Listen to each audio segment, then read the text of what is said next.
Enzo Recto, kalaban ang katiwalian at kasinungalingan, kakampi sa katotohanan at kabutihan. Dumalo sa isang campaign rally si Vice President Sara Duterte kagabi sa Tondo, Maynila. Kasama ng Vice Presidente sa nasabing aktibidad ang ilan sa mga kandidatong senador, gaya nila Jimmy Bondoc na bahagi ng senatorial slate ng PDP laban at si Senator Amy Marcos na personal niyang inendorso. Hinimok ng pangalawang Pangulo ang mga botante na huwag suportahan ang mga kandidato na hindi tumutupad ng pangako. Ang pangako, 20 pesos ang kilo ng bigas. Na hanggang ngayon ay hindi pa naibibigay. Kaya, anong pwede ninyong gawin? Huwag ninyo iboto ang mga kandidato niya. Dahil ang mga kandidato niya ay nagsasabi sa kanya na okay lang na magsinungaling. Sa kabila nito, personal na inendorso naman ni VP Duterte ang ilang kandidato na kabilang sa alyansa ng administrasyon. Kabilang dito si Las Piñas Representative Camille Villar na bahagi ng Alyansa para sa Bagong Pilipinas at si Senator Amy Marcos na kapatid ng Pangulo. Hinikayat din ni Vice President Sara Duterte ang suporta sa 10 kandidato na sinusuportahan naman ng kanyang ama na si dating Pangulong Rodrigo Duterte.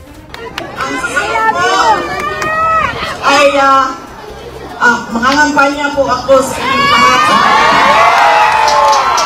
Magaling ko lang po yung sila. President 2025! Palitan natin ng seal ng Office of the President.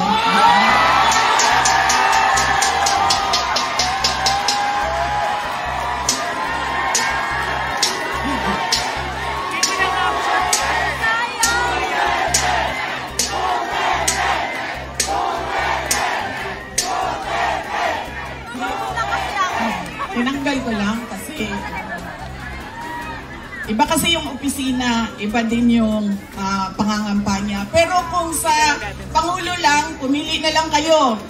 Si Isko Moreno, si Sara Duterte, wala kaming problema. Siguro ito na ang pinakadahilan ni Sara Duterte kung kaya't lagi niyang sinisiraan, lagi niyang pinipitik, lagi niyang pinapatamaan itong administrasyon. Itong si PBBM, kahit maganda man yung ginagawa ng ating Pangulo, so ibig sabihin atat na atat itong si Sara Duterte na maging presidente. Hindi ka pa nga nakikita namin nagtatrabaho ng maayos, gusto mo na agad mangarap maging presidente? Kung hindi ka ba naman hibang, hindi ka na nga maaasahan sa Department of Education bilang secretary, tapos naghangad ka pa na maging presidente? Eh, ang dami mo na nga ginawang katarantaduhan, hindi pa ba sapat yun? Eh, nung mga panahon na binabagyo kami, nasaan ang ating vice-presidente? Nandoon sa ibang bansa, nanonood ng concert ni Taylor Swift. Grabe! So parang sa akin, okay, matik na. Siguro I think ito na yung totoong dahilan kung bakit itong si Sara Duterte laging tinitira itong si PBBM at siguro sobrang bitter. Grabe ng crab mentality to. Literal na anay ka ng gobyerno. Anay ka, papansin ka, bitter ka, lahat-lahat na. Sara Duterte. So ano pa nga bang asa natin dyan kay Sara Duterte? Imagine nyo naghahangad pa ng mataas na posisyon. Vice-presidente pa nga lang, hindi na magawa yung kanyang trabaho ng maayos. Tingnan mo, ang layo pa ng election VP. 3 taon pa. Please naman,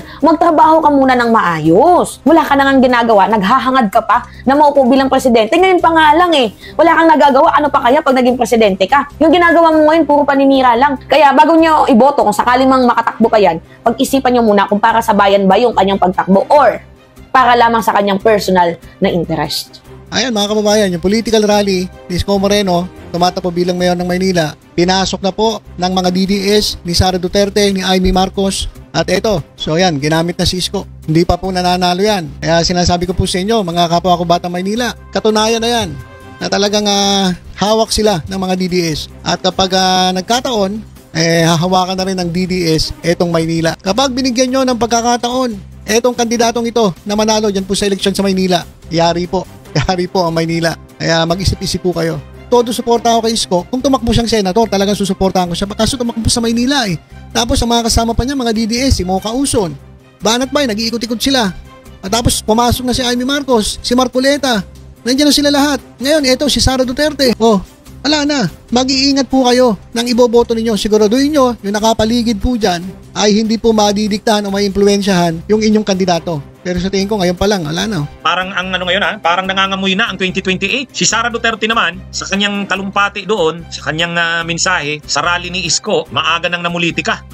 Yung rally doon, hindi naman para kay Isko ang ginawa niya Ang ginawa ni Sara, parang sa kanya na Lahat ng mga batiko sa gobyerno ni PBBM, yun ang laman ng speech ni Sara. Aliwat ka ng batiko sa mga pinagagawa ni PBBM o ang gobyerno ni Marcos.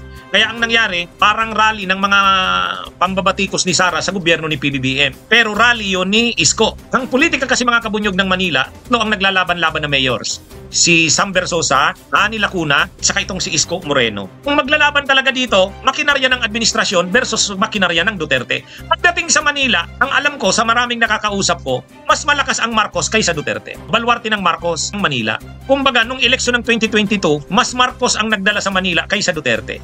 Pero mayroon pa rin naman kasing mga DDS na supporters, yun naman ang inaasahan ni Isko na sa pag-endorso, sa pagdala sa kanya ni Sara, nagsanib pwersa sila, Isko Moreno at Sara Duterte, PDP laban at saka Duterte at saka Moreno, Isko Moreno. Ang inaasahan ni Isko, lalakas siya kasi yung mga DDS sa Manila, sa kanya susuporta. Pero ang advantage naman ng grupo ni Lacuna, makinarya ng administrasyon. Pondo, malaki ang pondo ng administrasyon at ang makinarya malakas. Karamihan ng mga kapitan sa Manila, Lacuna. Kaya lang pagdating na sa tao, yung mga style ni Isko na parang populist parang Duterte rin, yung mga drama ng galing sa mahihirap, yun yung mga ganun. Nangyayari daw ngayon sa latest na survey, yung lamang ni Isko kay Lacuna masyado ng paliit. Kaya natitrete na ngayon si Isko, lumapit na ngayon sa Duterte para makuha ang suporta ng Duterte. Si Lacuna suportado ng Marcos. O ngayon sa speech ni Sara Duterte, 'di ba doon sa sa harapan ni Sara may nakalagay sagisag ng pangalawang pangulo ng Pilipinas. Sabi niya, alisin na natin tong sagisag ng pangalawang pangulo. Palitan na natin to ng sagisag ng Pangulo ng Pilipinas. Tawanan ngayon yung audience. Pero kumbaga, pinofloat niya na posible siyang magpresidente si Sara. At inaano niya yung alyansa daw ng Duterte at Isko. Yan yung sitwasyon ngayon ng Manila. So parang ang nangyayari dito, parang posisyon na sa 2028. Isko Moreno, Sara Duterte,